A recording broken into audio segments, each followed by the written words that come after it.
Voilà qui bloque l'affectation des agents au concours. Monsieur Henri Kanakana, bienvenue.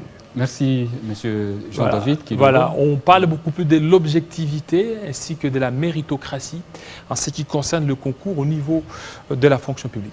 Oui, merci beaucoup.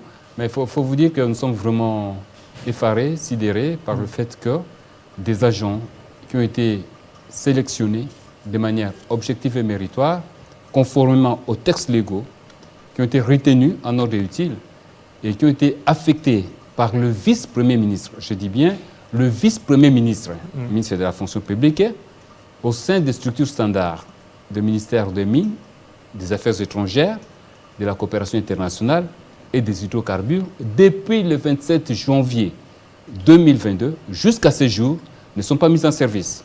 Ils ne sont pas non plus notifiés par les secrétaires généraux.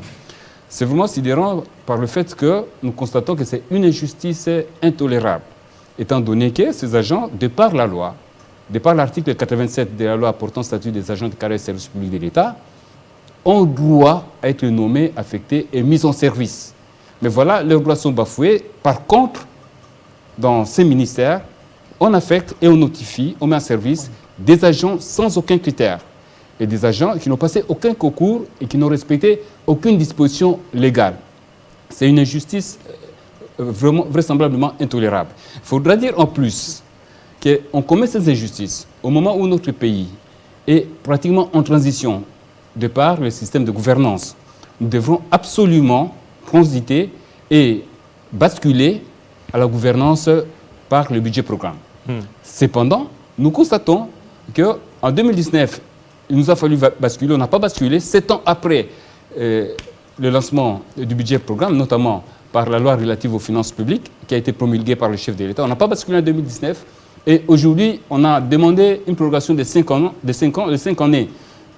Auront terme le 1er janvier 2024. Il nous restait absolument une seule année. Mais voilà qu'il y a des individus, excusez-moi, il y a des responsables qui s'offusquent et qui refusent de pouvoir notifier et mettre en service les agents qui devront implémenter ces budgets programmes.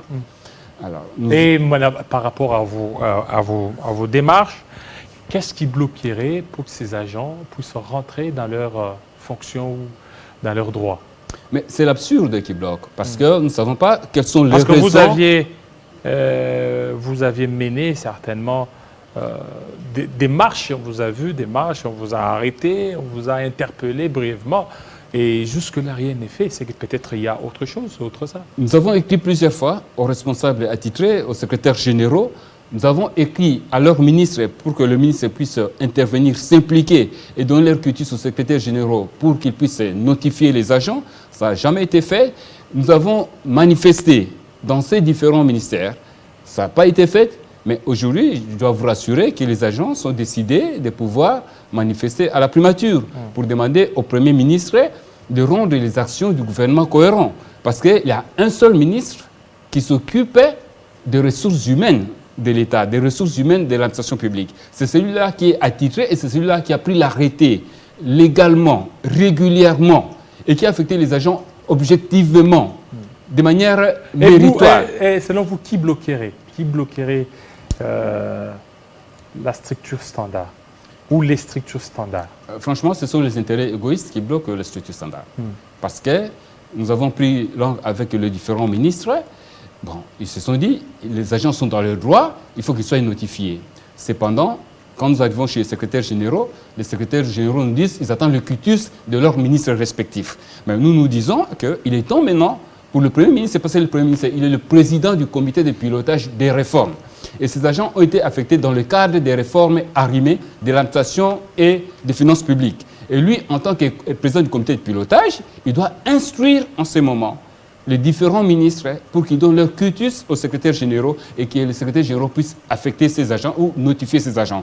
Il faut dire en plus que ces agents, ce sont des agents de l'État qui viennent des différents ministères, qui ont été affectés par rapport à leurs résultats au concours, et de leur ministère de provenance ou de leur province de provenance. Ils ont perdu les avantages qui étaient liés à leurs anciennes fonctions. Et maintenant, ils se retrouvent sur la rue, en situation de précarité, ils sont clochardisés, Mais il faut dire que ce sont des cadres, des éminents cadres, des compétents, des agents très compétents. Mais ce qui nous étonne, est-ce que nous voulons le développement de notre pays? Si nous voulons vraiment le développement de notre pays, mais notre administration doit avoir des cadres compétents. Pourquoi doit-on utiliser des agents qui ne présentent pas de compétences? Et ceux qui sont là, ne sont pas compétents. Ceux qui font. Il faut dire franchement que les différents secrétaires généraux avec qui j'ai pris langue, chacun de ces secrétaires généraux reconnaissent qu'ils ont des problèmes de compétences dans les administrations. Mais ils sont partis. La plupart des secrétaires généraux sont partis aussi. Voilà, ils ne sont pas encore partis, ils sont encore là en fonction. Mais il y a d'autres qui ont été mis à la retraite. Oui, ils ont été mis à la retraite. Ils attendent maintenant leurs indemnités de sortir à la retraite. Ils attendent être notifiés pour effectivement partir. Mais pour le ministère dont nous citons ici, les secrétaires généraux qui y sont n'ont pas été mis à la retraite. Donc ils ont la compétence de notifier ces agents. Et nous disons, tant qu'ils ne notifient pas ces agents, ils constituent un blocage pour les réformes arrimées de la République, les réformes des finances et de l'administration publique. Or, ces réformes sont faites pour que nous puissions quand même connaître un début de développement dans notre pays. Il faut vous le répéter, que le 20 septembre 2020, le chef de l'État en personne a demandé expressément au gouvernement de lui présenter la feuille de route du budget programme. Des programmes. Et cette feuille de route a été présentée au chef de l'État. Mais pour que nous arrivions au budget programme, il faut que ces structures standards soient implantées dans tous les ministères. Et à ce jour, il n'y a que 22 secrétariats généraux qui bénéficient de ces structures standards. Or, nous avons une affaire de 60 secrétariats généraux et on devra étendre les structures standards dans les autres secrétariats généraux. Donc, les secrétaires généraux qui bloquent aujourd'hui les notifications des agents des structures standards sont même en train de bloquer l'élargissement des structures standards à tous les ministères. Donc, je dis clairement... Est-ce que ces structures standards, ce n'est pas parce qu'ils constitueraient un danger, peut-être, voilà pourquoi ils ne sont pas notifiés ou il y a un peu cette lenteur? Les structures standards, par contre, constituent des atouts pour tous les ministères. Alors, mais là, pourquoi? Ils constituent des atouts, ils ne sont pas notifiés. Ils constituent des atouts parce que ce sont ces structures standards qui vont implémenter la déconcentration de la dépense publique. C'est à partir de ces structures standards que nous aurons des projets bien élaborés par des cellules de gestion des projets des marchés publics et que nous pouvons maintenant bien engager nos dépenses d'investissement, les contrôler, les évaluer et faire avancer notre pays.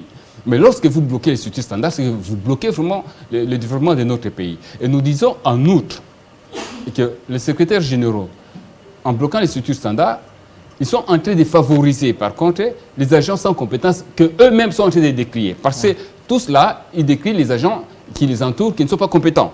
Mais paradoxalement, ils ne veulent pas placer les agents qui sont compétents, ils ne veulent pas le mettre en service. Et nous disons que nous, notre syndicat Transparence et Justice sociale, tout comme nos affiliés, et la plupart d'ailleurs des agents de l'État, nous sommes effarés par cette situation de non-mise en service des agents des structures standards qui ont droit légalement, de par l'article 87 que j'ai cité, d'être mis en service. Et nous demandons au Premier ministre de bien vouloir instruire les différents ministres de manière à ce que ceux-ci donnent leur quitus, leur accord aux secrétaires généraux et que les secrétaires généraux puissent pratiquement notifier ces agents et le mettre en service. C'est tout ce que nous demandons. Ainsi, après avoir manifesté ça et là, sans obtenir gain de cause auprès des ministres sectoriels, les agents se sont résolus de pouvoir cette fois-ci manifester à la primature jeudi prochain. C'est jeudi? Oui, c'est jeudi. Alors vous demandez quoi au Premier ministre? Nous ne demandons pas des avantages pécuniaires, nous demandons simplement qu'ils puissent instruire les différents ministres et secrétaires généraux de pouvoir notifier et mettre en service les agents des structures standards. Ça constitue, en tout cas mon frère, ça constitue un levier du développement de notre pays parce que ces agents, ce sont eux, je le répète, qui vont implémenter les budgets des programmes. Et pour que le ministère de la fonction publique ait les moyens de pouvoir continuer l'implantation des structures standards dans le reste des secrétariats généraux.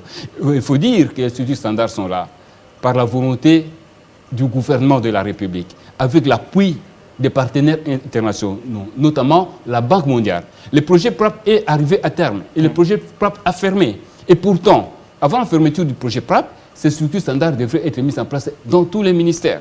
Et la Banque mondiale a dépensé plus de 75 millions de dollars pour cette réforme de l'administration publique.